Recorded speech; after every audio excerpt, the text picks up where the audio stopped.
Imagine standing in a room, the air thick with an unspoken tension, a weight you can't quite name but feel deep in your bones. You're talking to someone, maybe a friend, a colleague, or even a family member, and their words seem kind, their smile warm, yet something feels off. It's like a shadow passing over the sun, subtle but chilling. You brush it off, tell yourself it's just your imagination, but the unease lingers, gnawing at your peace. This is the invisible power of deception, the first red flag of a toxic person, and it's more dangerous than you might think. They don't just lie, they weave a web of half-truths, distortions, and manipulations designed to make you doubt your own reality. Welcome to ZENLIGHT 8, where we dive deep into the art of protecting your mind and spirit, drawing from the timeless wisdom of Stoicism to navigate the complexities of human relationships. Today, we're unmasking the first of 6 warning signs that reveal the true character of those who mean you harm. The compulsive liar who manipulates truth not out of necessity, but out of nature. Stick with me, because by the end of this, you'll not only spot these red flags from a mile away, but also learn how to shield your peace with practical, Stoic-inspired strategies you can apply right now. Let's paint a picture. You're working on a big project at your job, pouring in late nights, maybe missing a few dinners with your family to get it right. You're teamed up with someone, let's call her Sarah. She promises to handle a critical part of the work, swearing she's got your back. You trust her, because why wouldn't you? She's charming, confident, always quick with a compliment. But when the deadline hits, her part's missing. You confront her, heart racing, expecting an explanation. Instead, she looks you dead in the eye and says, "I never promised that. You must have misunderstood." Your stomach drops. You know you heard her right. You even wrote it down in your notes. But her certainty makes you pause. Did you misunderstand? Are you overreacting? That moment of self-doubt, that flicker of confusion, is exactly what she wanted. This isn't just a lie. It's a calculated move to erode your confidence, to make you question your own memory, your own reality.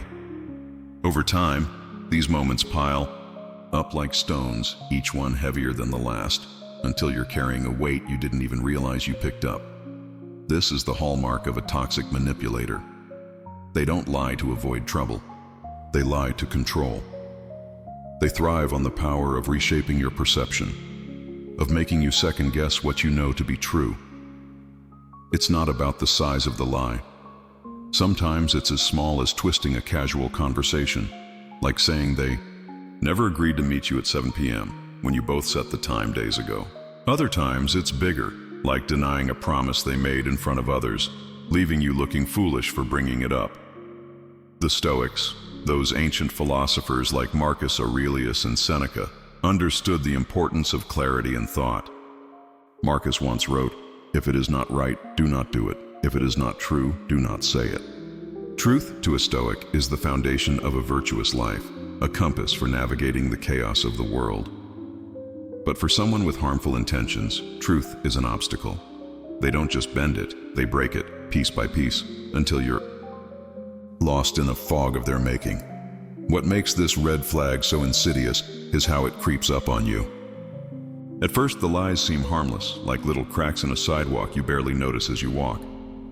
Sarah might say she forgot to send an email she promised, or she might exaggerate a story about her weekend to make herself look better. You let it slide because who hasn't stretched the truth a little? But then the cracks widen.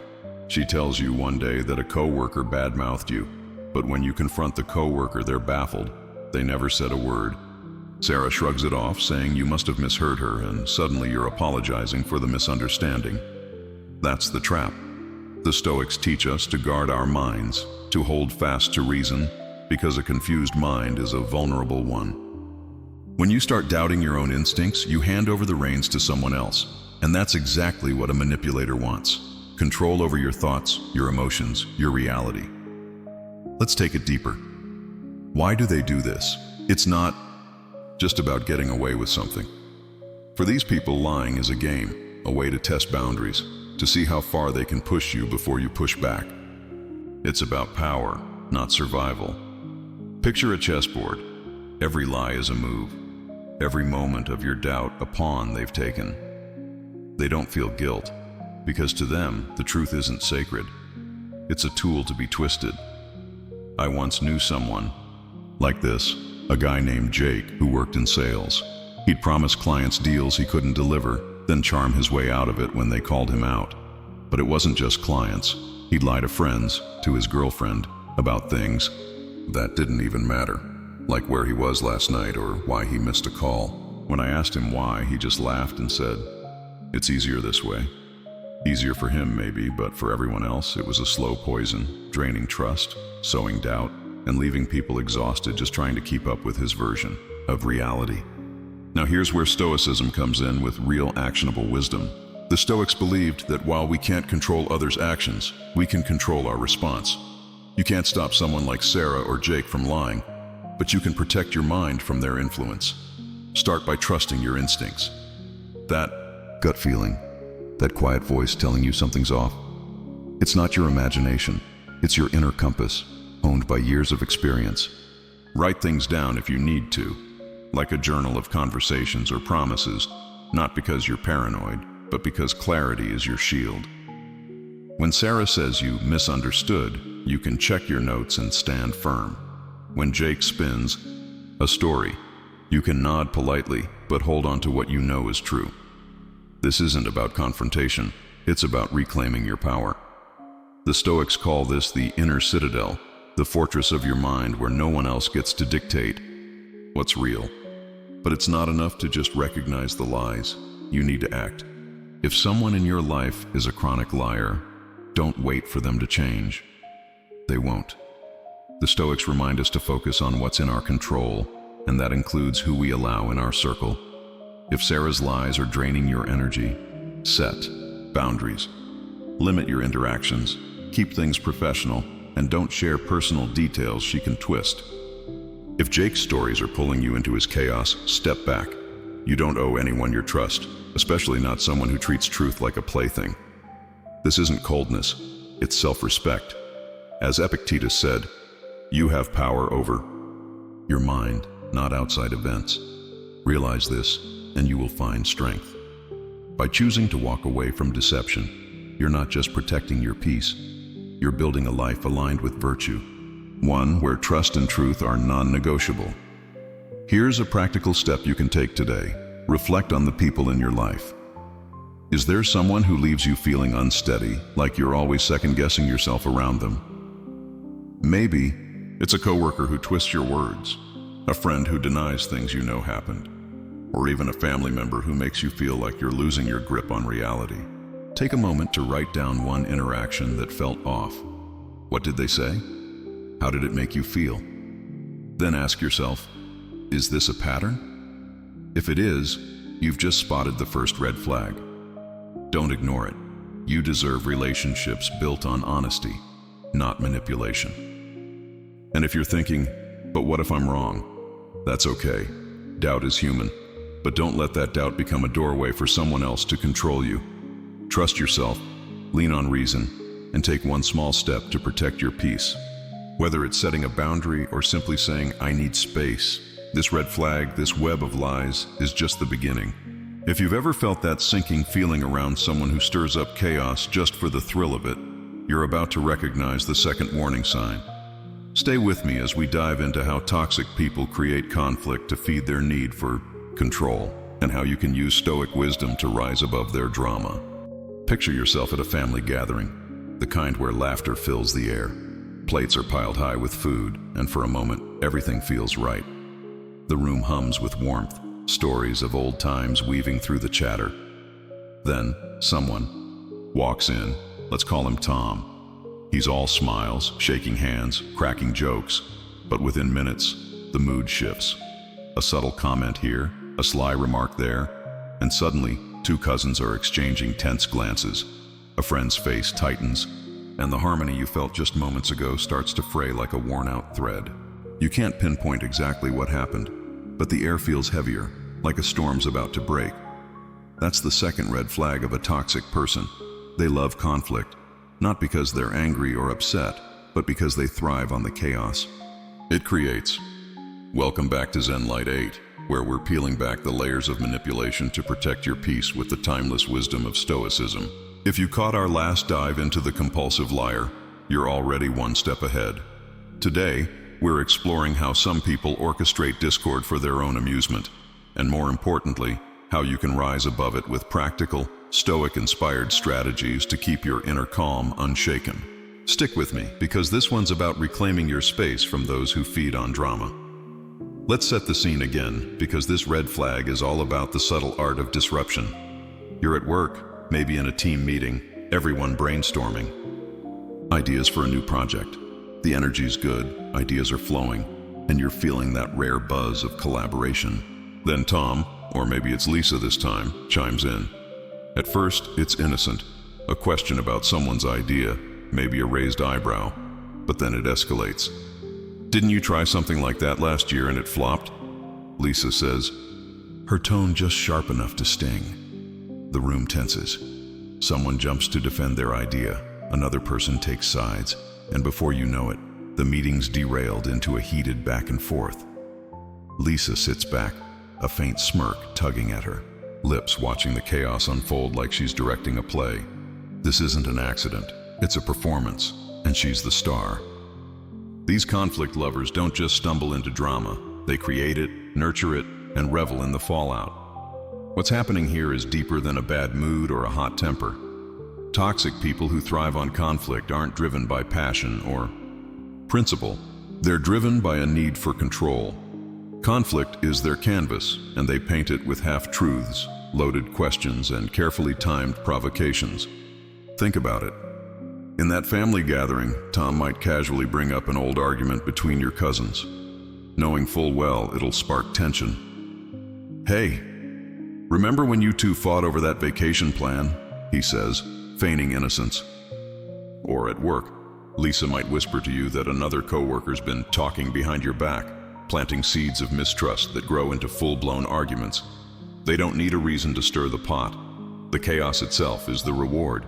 It's like they're moths drawn to the flame of discord, except they're the ones setting the fire. This behavior isn't just annoying, it's destructive. I remember a friend, let's call her Mia, who had a knack for this. We'd be out for coffee, a group of us laughing and catching up, and Mia would drop a comment like, "Oh, I heard Sarah's been upset with you about that party." Suddenly, Sarah's defensive, I'm confused, and the whole vibe shifts. When pressed, Mia would shrug, say she must have misheard, and move on like nothing happened. But the damage was done, trust cracked, friendships strained. Over time, I noticed Mia never seemed happier than when people were at odds, when she could sit back and watch the tension she'd created. It was like she fed off the negative energy, like every argument was a trophy she collected. The Stoics, like Seneca, would call this a failure of virtue. Seneca wrote, "We are more often frightened than hurt, and we suffer more from imagination than from reality." Conflict lovers exploit this, using our fears and insecurities to spark disputes that don't need to happen. So why do they do it? It's about power, plain and simple. When people are arguing, when trust is broken, when harmony dissolves, they gain influence. A room full of tension is a room full of distracted, emotional people, and that's exactly what a manipulator wants. They're not interested in solving problems or building bridges. They want to watch the world burn, or at least their little corner of it. The Stoics teach us that external events, like conflict, are beyond our control, but our response is always ours to choose. Epictetus put it best. There is only one way to happiness, and that is to cease worrying about things which are beyond the power of our will.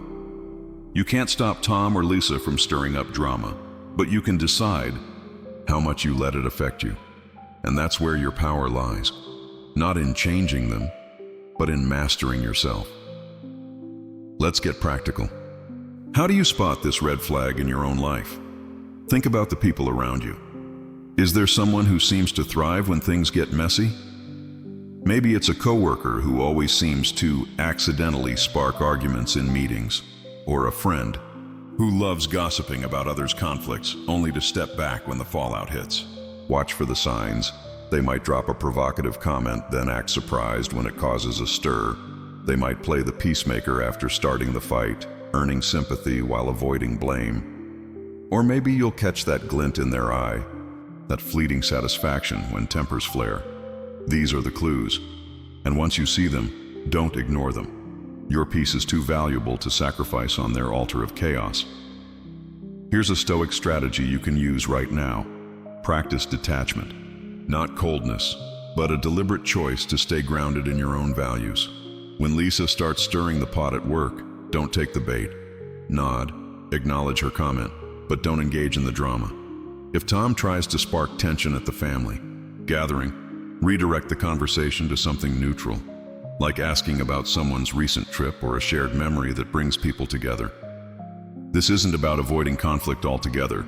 It's about refusing to let someone else control the emotional temperature of the room. Another trick? Keep a mental or written log of these moments. Jot down what they said, how it shifted the mood, and how you felt. Over time, you'll see the pattern clearly, and that clarity will empower you to set boundaries. Maybe that means limiting time with Tom, keeping conversations short and surface level. Maybe it means calling out Lisa's behavior calmly, saying, "I notice we keep getting sidetracked. Let's focus on the project." You're not accusing, you're redirecting, staying in control of your response. But let's take it a step further, because Stoicism isn't just about defense. It's about building a life of meaning. Conflict lovers thrive in environments where emotions run high, so cultivate the opposite. A circle of people who value harmony, respect, and genuine connection. Seek out those who lift you up, who celebrate your wins without resentment, who listen when you speak. These are the people worth your time. And if you're stuck with a drama stirrer in your life, maybe a family member you can't avoid, or a coworker you have to see every day, use Stoic resilience to stay unshaken. Before you walk into that family gathering or meeting, take a moment to center yourself.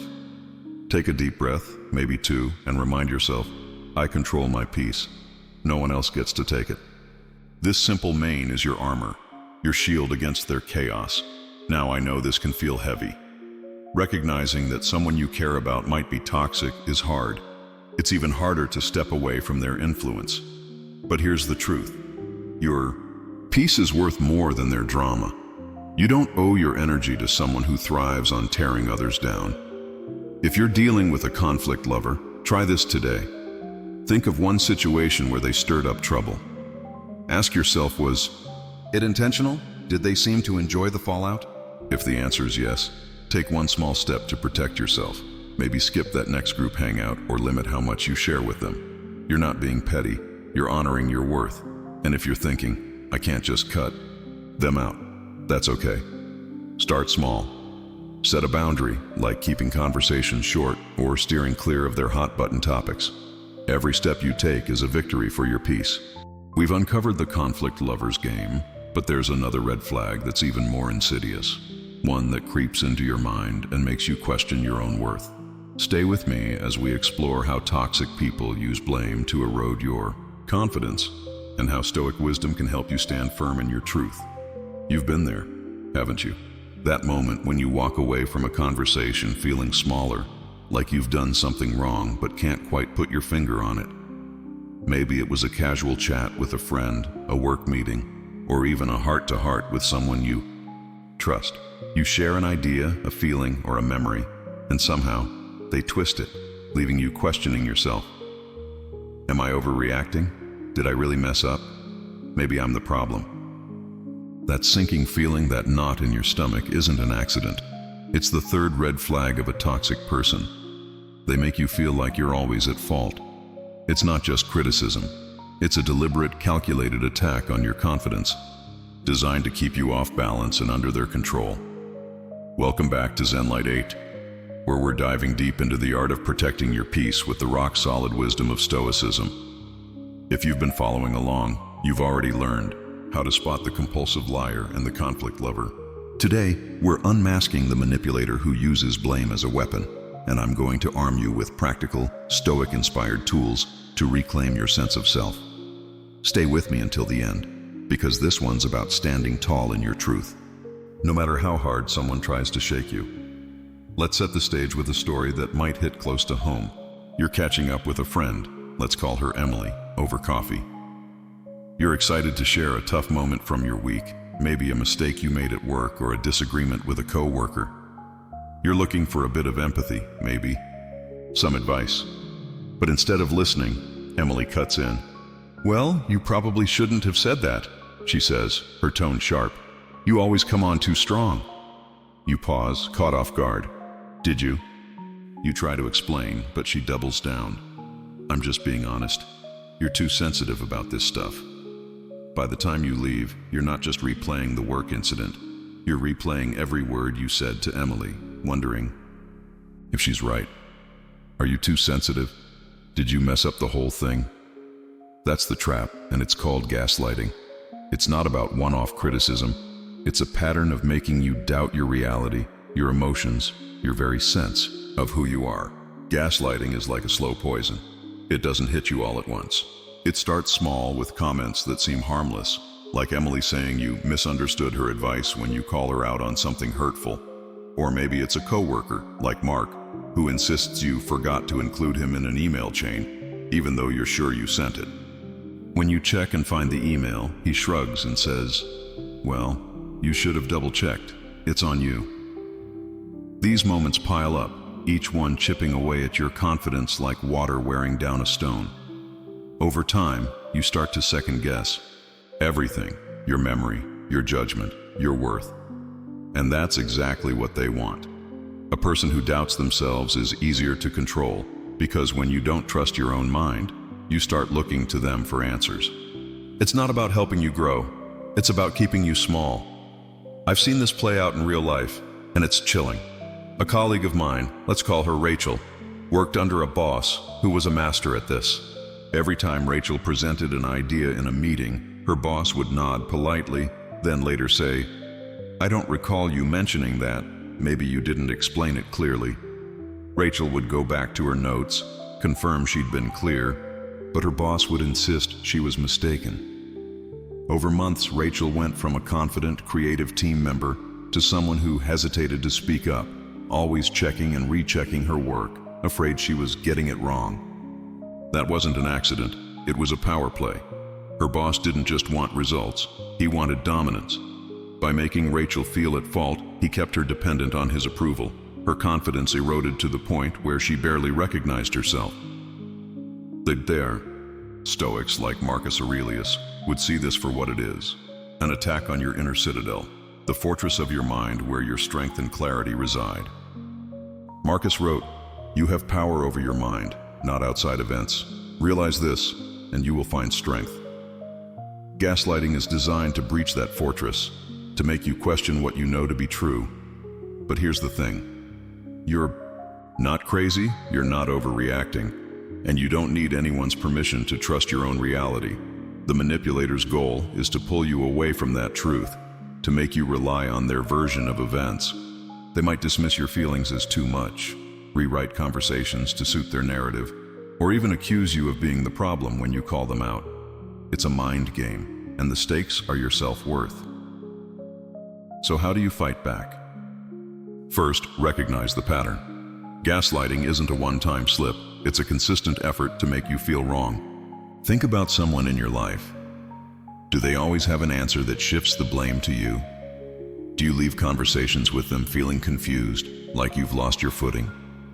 Maybe it's a partner who says, "You're making a big deal," out of nothing, when you bring up something that hurt you, or a friend who insists you took it the wrong way when they snap at you. These aren't just misunderstandings, they're red flags. Once you see the pattern, you can start to protect yourself. The Stoics teach us to anchor ourselves in reason, to see things as they are, not as someone else wants us to see them. That starts with trusting your instincts. That gut feeling telling you something's off? It's not your imagination, it's your mind signaling the truth. Here's a practical Stoic strategy you can use today. Ground yourself in evidence. When you feel that doubt creeping in, write down what happened. Not just the conversation, but the details. What was said, how it made you feel, what you know to be true. If Emily says you're too sensitive, jot down the exact words she used and the context. If Mark claims you didn't send that email, check your sent folder and save the proof. This isn't about being obsessive. It's about building a foundation of clarity. The Stoics valued reason above all, and a clear record of events is your shield against manipulation. Over time, you'll see the pattern in black and white, and that clarity will give you the strength to stand firm. You might even show them the evidence, not to win an argument, but to calmly assert your reality. Here's the email I sent, Mark. Let's move forward. You're not engaging in their game. You're stepping out of it. But clarity alone isn't enough. You need to act. If someone's gaslighting is a pattern, don't wait for them to change. They won't. The Stoics remind us to focus on what's in our control, and that includes who you let into your inner circle. If Emily's constant blame is draining you, set boundaries. Maybe you limit your coffee chats to group settings, where her comments can't hit as hard. If Mark's undermining you at work, keep your interactions professional and document everything. And if the person is someone you can't avoid, like a family member or a boss, lean on Stoic resilience. Before you see them, take a moment to center yourself. Close your eyes, take a deep breath, and repeat, I know my truth, I control my peace. It's like putting on mental armor, preparing you to face their tactics without losing yourself. Let's go deeper, because this red flag isn't just about one person, it's about how you value yourself. Gaslighting works because we all have moments of self-doubt, moments where we wonder if we're enough. A toxic person exploits that, but Stoicism teaches us to measure our worth by our own principles, not someone else's words. Think about what you stand for: honesty, kindness, resilience. Those are your anchors, not Emily's criticism or Mark's deflections. Surround yourself with people who reflect those values, who listen when you speak, who celebrate your growth instead of tearing it down. And if you're struggling to break free from a gaslighter's grip, start small.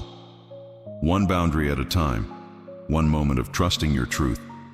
Maybe it's saying, I don't agree with how you see this, and walking away. Maybe it's choosing not to engage when they try to rewrite your reality.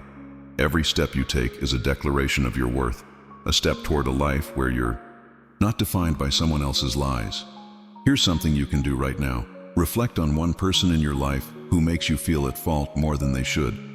Think of a specific moment, maybe last week, maybe yesterday, when their words left you doubting yourself. Write it down. What did they say? How did it feel? Then ask yourself, is this a one-off or a pattern? If it's a pattern, take one small action to protect your peace. Maybe it's limiting contact, maybe it's calling out their behavior calmly, or maybe it's just reminding yourself, I'm not the problem here. You don't need to fix them, you need to protect you.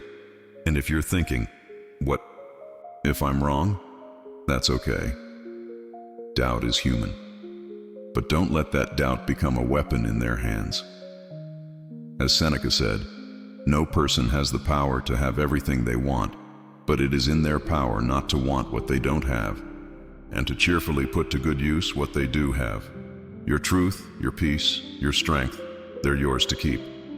We've unmasked the gaslighter, but there's another red flag waiting, one that's just as subtle and twice as draining. Stay with me as we explore how toxic people use victimhood to manipulate your empathy, and how Stoic wisdom can help you break free from their emotional traps. You've felt it before, that tug at your heart when someone shares their struggles, their eyes brimming with pain, their voice heavy with the weight of a world that's been so unfair to them. You listen, you care, you want to help. But then, over time, you notice something unsettling. No matter what you do, their problems never seem to get better. Every conversation circles back to their suffering, their bad luck, their endless string of injustices. And when you try to hold them accountable, even gently, they turn it around, making you feel like the bad guy for daring to question their pain. This is the fourth red flag of a toxic person. They play the victim in every situation, wielding their hardships like a shield to deflect responsibility and a sword to guilt you into submission. Welcome back to ZENLIGHT 8, where we're cutting through the fog of manipulation with the clear light of Stoic wisdom. If you've been with us through the compulsive liar, the conflict lover, and the gaslighter, you're building a toolkit to protect your peace. Today we're diving into the emotional trap of the perpetual victim, and I'm going to share practical, Stoic-inspired strategies to break free and reclaim your strength. Stick with me, because this one's about guarding your empathy without losing your heart. Let's paint a picture to bring this home. You've got a friend, let's call him David, who always seems to be down on his luck. At first you feel for him. He tells you about his tough childhood, his dead-end job, the way everyone from his boss to his landlord seems out to get him. You listen, offer advice, maybe even help him out with a loan or a favor. But weeks turn into months, and nothing changes. David's still complaining about the same problems, rejecting every suggestion you make with a sigh and a story about why it won't work. You don't understand, he says. I've had it harder than most people. If you push back, maybe suggest he could take a small step, like updating his resume, he gets defensive. How can you say that? You have no idea what I'm going through. Suddenly you're apologizing, feeling guilty for even suggesting he take responsibility. That's the victim card, and it's not just a habit. It's a manipulation tactic designed to keep you tethered to their drama. This red flag is so powerful because it preys on your empathy, one of the most beautiful parts of being human. We're wired to care, to want to lift others up when they're hurting. But a toxic person doesn't use their struggles to grow or connect. They use them to control. They don't want solutions. They want sympathy, because sympathy gives them power. Picture David at a group dinner. The conversation's light, everyone's sharing stories about their week, and then he chimes in with a tale of woe. Another fight with his roommate, another bill he can't pay. The table goes quiet, everyone offering murmurs of support. But if you watch closely, you'll see it. That fleeting look of satisfaction in his eyes, like he's just won something. He's not looking for help. He's looking for attention, for a free pass to avoid accountability. And if you try to set a boundary, like saying you can't lend him money again, he flips the script. I thought you were my friend, he says, his voice dripping with hurt. Now you're the villain and he's the misunderstood hero of his own tragic story. I've seen this in action and it's exhausting. A woman I knew, let's call her Laura, was a master at this. Every conversation was a litany of her struggles, health issues, family drama, work stress. At first I was all in, offering advice, checking in, even helping her with small tasks. But over time, I noticed the pattern. She never followed through on any advice, and her stories always seemed to escalate, like she was auditioning for a soap opera. When I gently suggested she talk to a professional or take small steps to manage her stress, she'd shut down. You don't get it, she'd say. No one does. If I set a boundary, like saying I couldn't drop everything to help her, she'd cry or accuse me of abandoning her. It was a cycle. Her pain became my responsibility, and my attempts to help only tightened the leash. That's when I realized her victimhood wasn't just a coping mechanism, it was a weapon. The Stoics, like Epictetus, would see this for what it is: a refusal to take ownership of one's life. Epictetus said, "There is only one way to happiness, and that is to cease worrying about things which are beyond the power of our will." A true Stoic faces hardship with resilience, focusing on what they can control, their actions, their choices, their mindset. But a perpetual victim does the opposite. They cling to their suffering, not because they can't let go, but because it serves them. It's their armor against accountability and their hook to pull others into their orbit. They don't grow from their pain, they weaponize it, using your empathy to keep you close while dodging any responsibility for their own path. And the worst part? They make you feel like you're the one failing them, when all you've done is try to help. So how do you protect yourself without losing your compassion? First, recognize the pattern. A genuine person in pain seeks solutions, even if they stumble along the way. A toxic victim seeks sympathy, not progress. Watch for the signs. Their problems never evolve. Their stories always outshine everyone else's, and any attempt to hold them accountable turns into an attack on you. Think about David. Does he ever take a single step to improve his situation? Or does he just pile on more complaints? Does Laura ever thank you for your help? Or does she demand more the second you pull back? These are the red flags waving in front of you. Once you see them, you can start to shift how you respond. Here's a Stoic strategy to try today. Set boundaries with clarity and kindness. You don't have to cut David out of your life, but you can decide how much of his drama you'll entertain. Next time he launches into a pity party, listen for a moment, then redirect. That sounds tough, David. Have you thought about talking to your boss about that? If he shuts it down, don't push. Just step back. I hope you figure it out, you say, and change the subject. You're not being cold. You're refusing to be pulled into his cycle.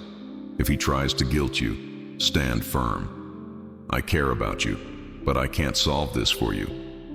This is Stoic discipline in action, focusing on what you control, which is your time, your energy, your empathy. You're not responsible for fixing someone who refuses to help themselves. But let's go deeper, because this isn't just about saying no. It's about redefining your relationship with empathy. The Stoics valued compassion, but they also valued wisdom. Seneca wrote, "We should be merciful, but not to the point of injustice." Your empathy is a gift, but it's not an unlimited resource.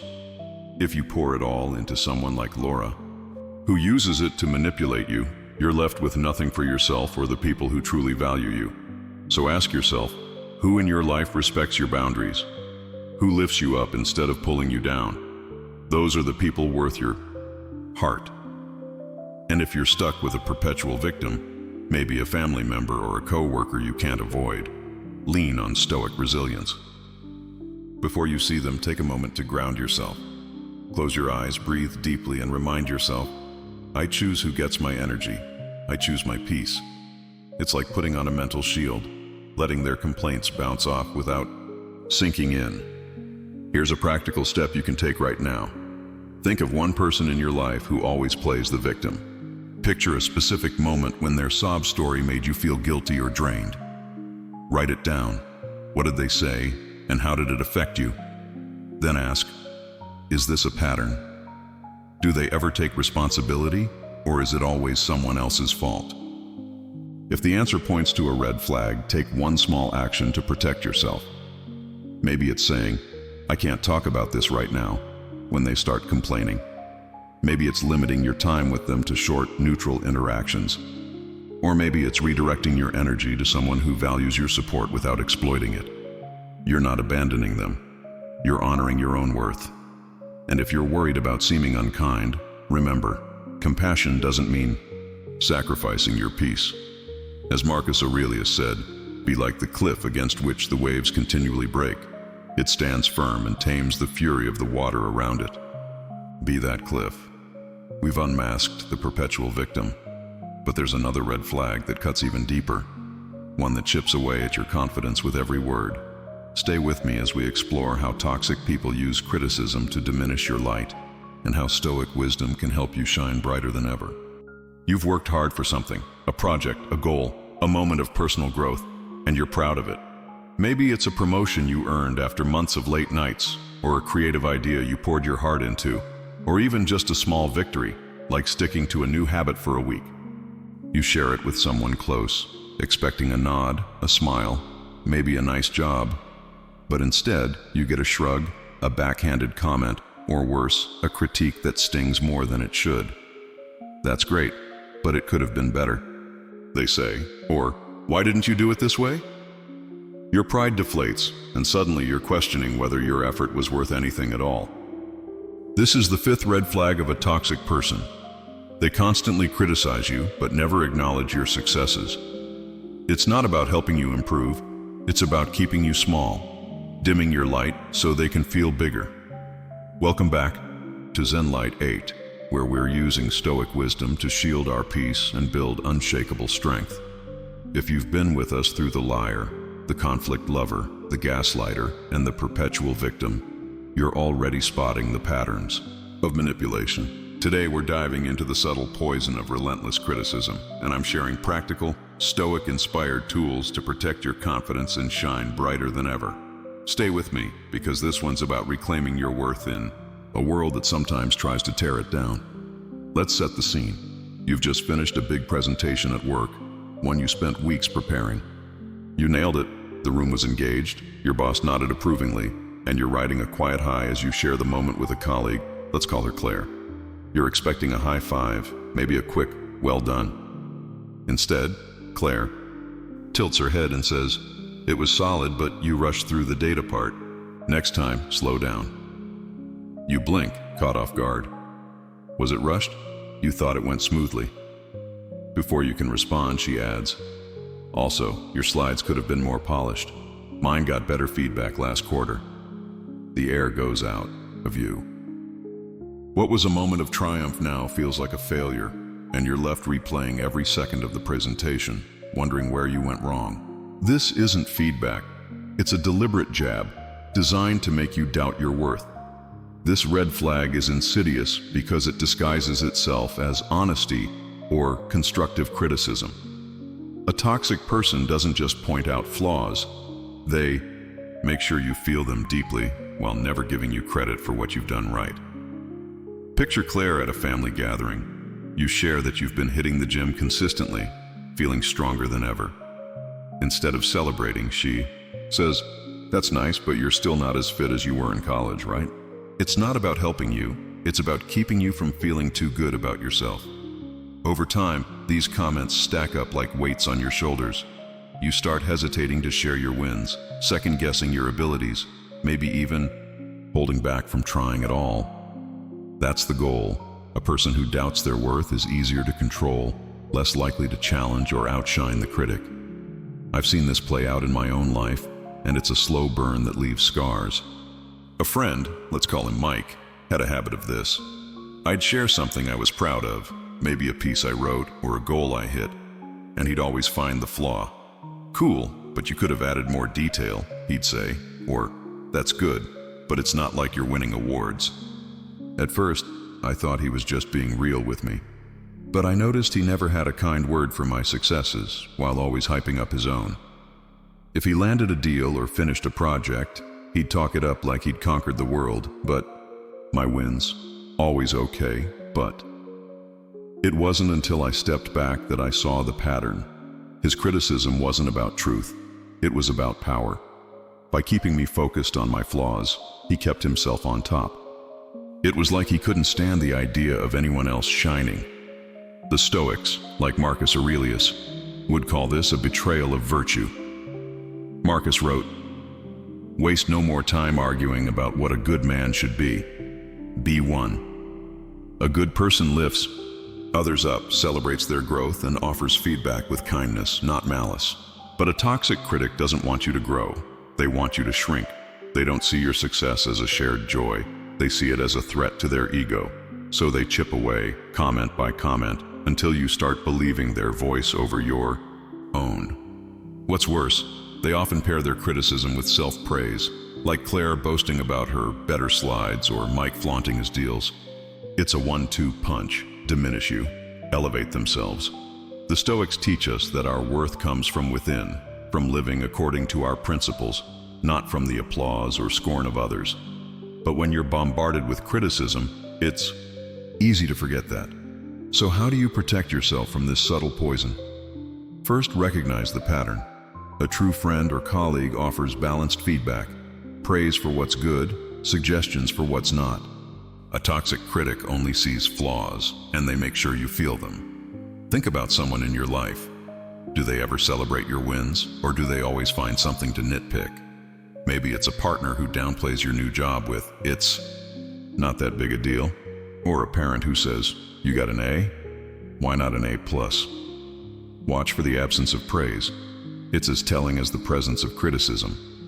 Once you see it, you can start to disarm it. The Stoics valued self-reflection, so take a moment to assess your own work. If you're proud of that presentation, write down 3 things you did well. If you're happy with your gym progress, note how far you've come. This isn't ego, it's grounding yourself in your own reality, so Claire's words don't define you. Here's a Stoic strategy to try today. Reframe their criticism as noise, not truth. When Claire says your slides weren't polished, don't internalize it. Ask yourself, is this feedback useful, or is it just meant to hurt? If it's useful, use it. Maybe you can tweak your pacing next time. If it's not, let it go. Picture it like a breeze passing by. You feel it. but you don't let it knock you over. Epictetus said, "You have power over your mind, not outside events.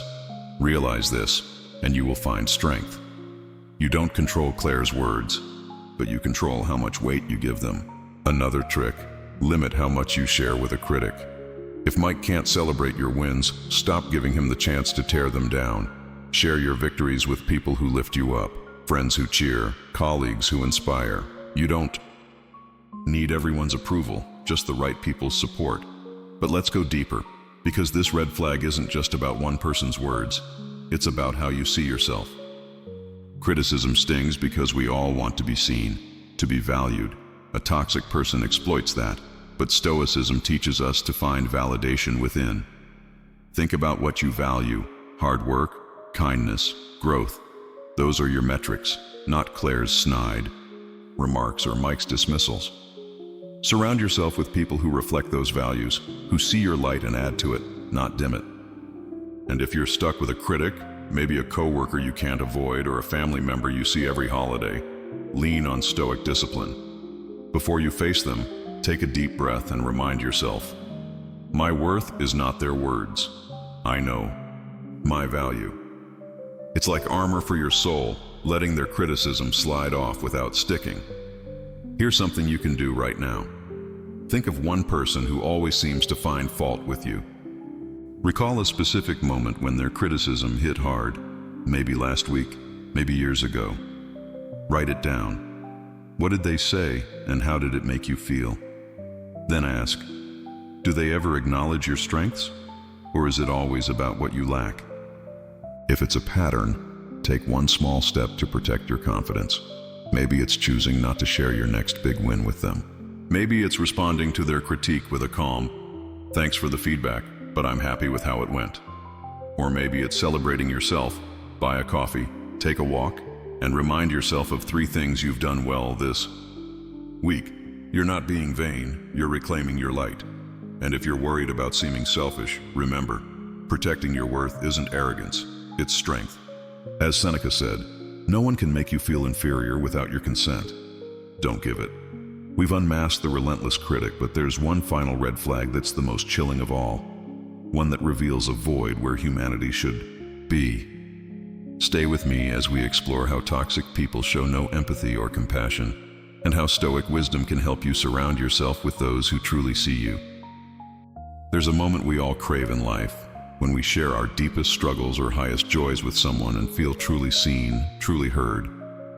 It's that spark of connection, the warmth of knowing someone gets it, gets you.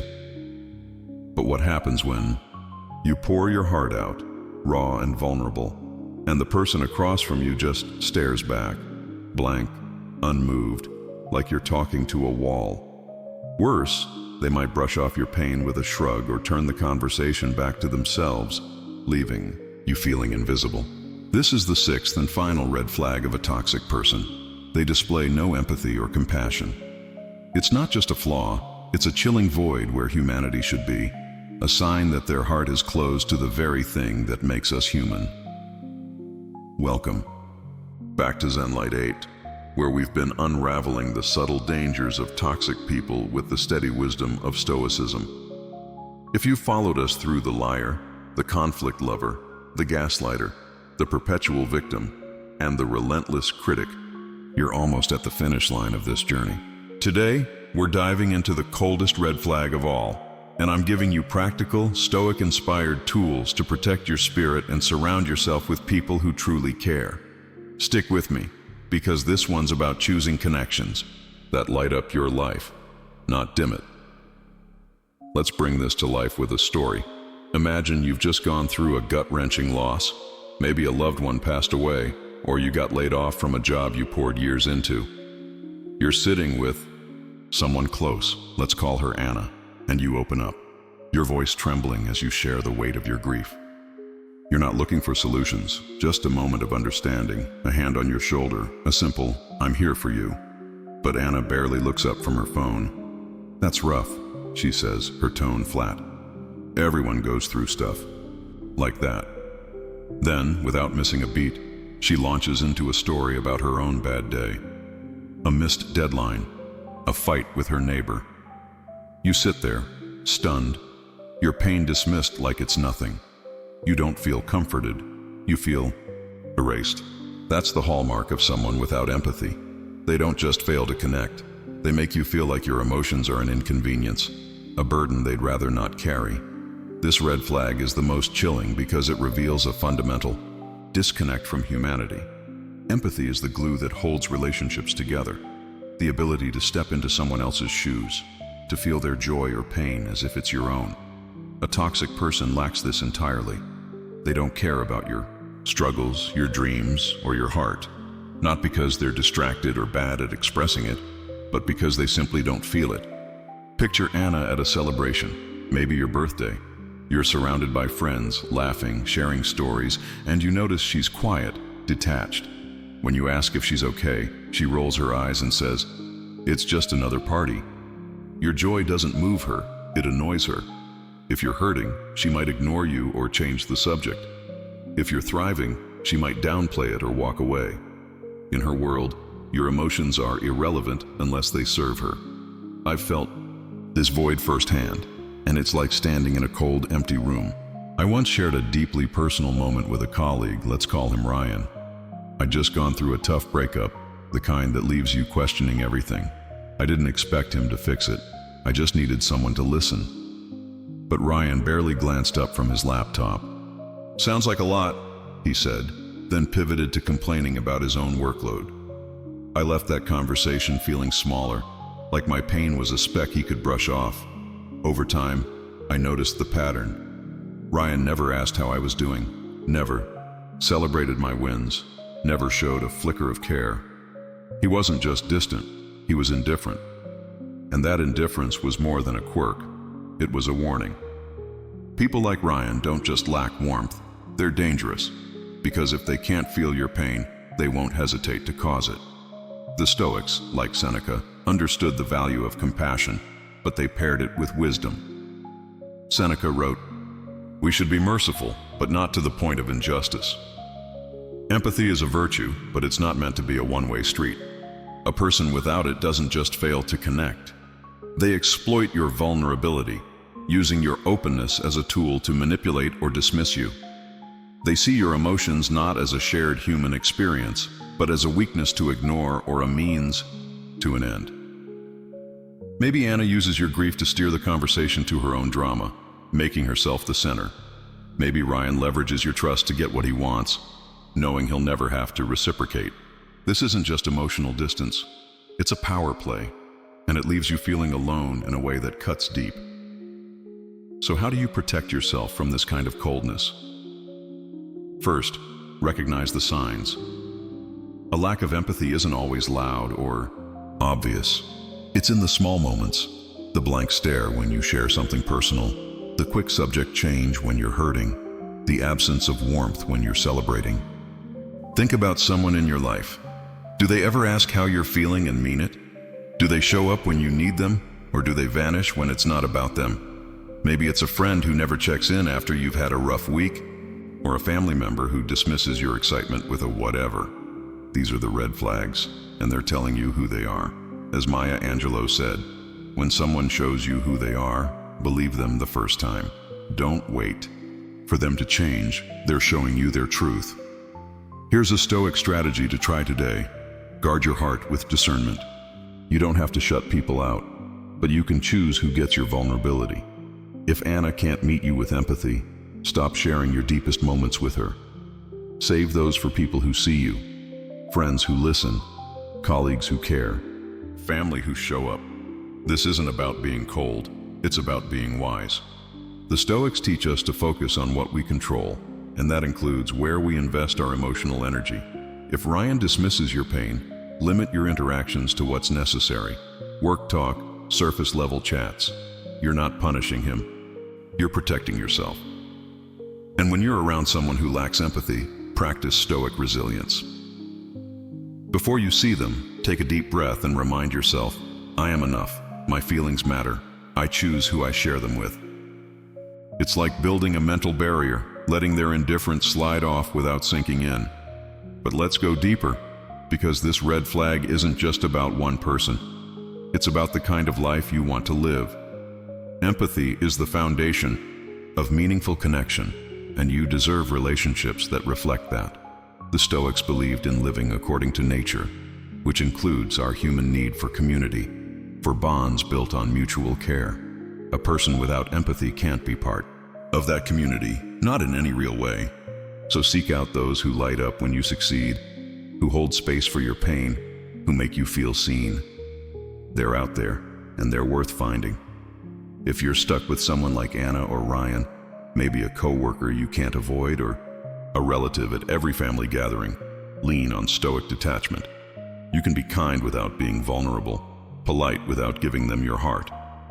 Picture yourself as a lighthouse, steady and bright, shining for those who value your light, not those who turn away from it. Here's a practical step you can take right now.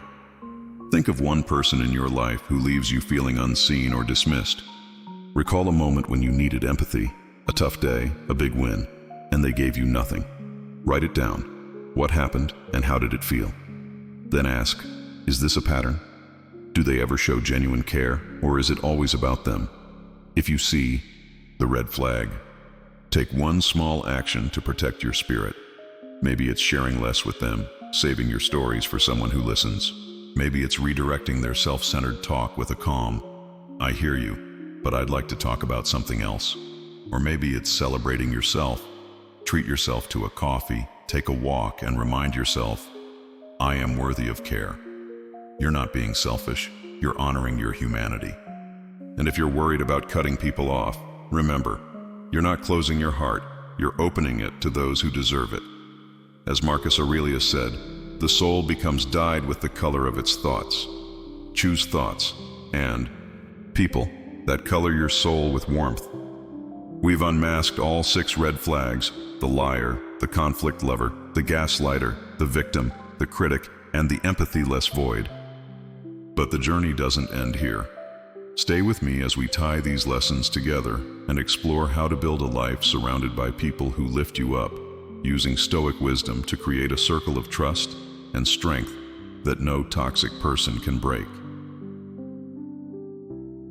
We've walked through the shadows together, unmasking the 6 red flags of toxic people: the compulsive liar who twists truth, the conflict lover who thrives on chaos, the gaslighter who makes you doubt your reality, the perpetual victim who wields sympathy as a weapon, the relentless critic who dims your light, and the empathyless soul who leaves you feeling invisible. Each one is a warning, a signal to guard your peace, your heart, your very sense of self. But here's the truth, the one that shines brighter than any manipulation. You have the power to choose who gets a seat in your life. You are not obligated to carry the weight of someone else's darkness. Welcome back to ZENLIGHT, where we've been building a fortress of Stoic wisdom to protect your spirit and elevate your life. As we close this journey, I want to leave you with a final reflection, practical advice for living with strength in today's world, and a call to join our community of truth seekers. Let's wrap this up and step into the light together. Recognizing these red flags isn't just about spotting danger, it's about reclaiming your power. Every time you see through a lie, step back from drama, or stand firm in your truth, you're not just protecting yourself, you're building a life aligned with virtue, the kind of life the Stoics like Marcus Aurelius and Seneca urged us to live. Marcus wrote, "You have power over your mind, not outside events. Realize this, and you will find strength. That strength is your birthright, and no one gets to take it from you." Toxic people may try to chip away at it, but they only succeed if you let them. By naming these red flags, you've taken the first step to breaking their hold. You've seen the patterns, the subtle ways they erode your confidence, your peace, your joy. Now it's time to act, not out of fear, but out of self-respect, out of a commitment to a life that's true to who you are. So how do you carry this wisdom into the chaos of today's world? We live in a time of noise, social media notifications, pinging, work deadlines looming, relationships pulling us in 100 directions. It's easy to get swept up, to let toxic people slip into your orbit unnoticed. Maybe it's the coworker who always has a snide remark, the friend who stirs drama in your group chat, or the family member who leaves you feeling drained every holiday. The Stoics teach us to focus on what we control, and that starts with discernment. Be intentional about who you let in. Surround yourself with people who reflect your values: honesty, kindness, growth. In 2025, when connection often happens through screens, this means curating your digital space too. Unfollow accounts that breed negativity. Mute group chats that spark unnecessary conflict. Choose to engage with voices that inspire you, that remind you of your worth. Your time, your energy, your heart, they're precious. Treat them that way. But it's not just about cutting out the toxic, it's about building something better. Take a moment each day to practice Stoic reflection. At the end of your day, maybe when you're winding down with a cup of coffee or sitting in traffic, ask yourself, who lifted me up today? Who drained me? What's one small step I can take to protect my peace tomorrow? Maybe it's setting a boundary with that critical coworker, saying, I appreciate the feedback, but I'm confident in my approach. Maybe it's redirecting a friend's drama with, let's talk about something positive, what's good with you? Or maybe it's celebrating yourself, writing down 3 things you did well this week, no matter how small. These acts aren't just self-care, they're declarations of your strength, your refusal to let anyone dim your light. Here's a practical piece of advice for right now. Start a clarity journal. Grab a notebook or open a note on your phone and jot down one interaction from today that felt off. Maybe someone dismissed your feelings or tried to guilt you into something. Write down what happened, how it felt, and whether it fits one of these red flags.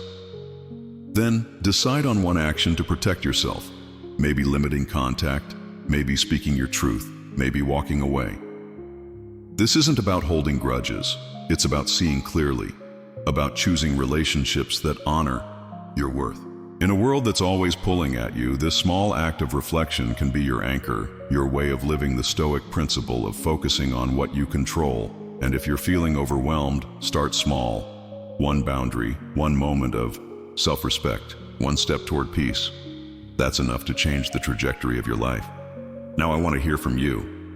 These red flags aren't just ideas, they're real, and I know you've felt them in your own life. Have you dealt with someone who drained your energy, who made you question your worth? Maybe it was a liar who twisted your reality, or a critic who never let you shine. Share your story in the comments below. What happened and how did you handle it? Your experience could be the light someone else needs to see their own path clearly. And if this journey through the red flags has resonated with you, hit that subscribe button on ZENLIGHT 8. We're building a community here, one dedicated to growth, resilience, and living with purpose. Click the bell so you don't miss our next video, where we'll dive deeper into Stoic strategies for thriving in a chaotic world. Let's keep this conversation going. Drop a comment, share your thoughts, and let's grow stronger together. This isn't the end of our journey. It's the beginning of a life where you choose who gets your energy, where you stand firm in your truth. Stay with me on ZENLIGHT 8 as we explore how to build unshakable resilience, rooted in Stoic wisdom, to face whatever challenges come next. Your peace is worth fighting for. Let's do this.